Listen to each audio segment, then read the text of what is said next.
So, introducing story, I guess. I know that when we first uploaded a track for introducing, it was actually more so than anyone. I imagine for a lot of bands when they start out, looking back at it, the most sort of helpful thing from it was actually a wicked sounding board. So when you like put the track up, obviously for a lot of bands and same with us, it was like the first time you heard yourself on the radio. So you think, you sat at home if you heard the record and you get your master back and you sit around with your mates. But when you hear on the radio, it's like intense, like sort of pressure that just folds down on you.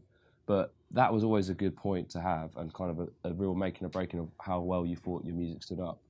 Yeah, and I think it was good as well because one of the first bits we uploaded was a track from No One Left to Me that we were lucky enough to get on Radio 1 playlist slot for introducing for a week, which was good and bad in a weird way because it didn't make the record that we've made, but it was nice to get a bit of a platform from that going into doing it. It was like the thing that opened the door for the record. Yeah, without that track being uploaded, we definitely wouldn't have gone to South by Southwest with all that momentum, and we also wouldn't have picked up the label we met there who have now released our record. So it's just like that first time you pop the periscope up out of the water and you kind of go like, okay, look, we exist.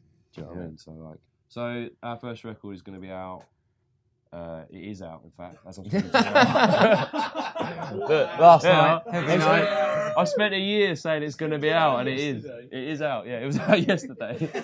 Our first record's going to be out next week, man, yeah. No, it's actually out now. So if you listen to it and, you found us for introducing, then thank you for keeping an eye and thank you for your attention, your time for listening to it. Yeah, so I guess introducing doesn't just stop at the radio either. Like, we've definitely felt its effect when we play live, or more so, once again, another Periscope moment when we got to do Reading and Leeds. We've never done a festival of that sort of calibre before. So them giving us a chance to play to that sort of crowd, and also just like to get on the poster and all that business was just, it's all that stuff that you look forward to. Like, when you upload it, you go like, oh yeah, I think, never know. I've heard a band that they got that slot this year. Yeah. Maybe if we crack on, we can sort of have a chance at that. But yeah, it was always an option. I think it definitely, doing something like that as well, puts a sort of gives you a different mind frame. Like you've done that level up to be playing like a good festival slot and playing in front of loads of people that you've, yes.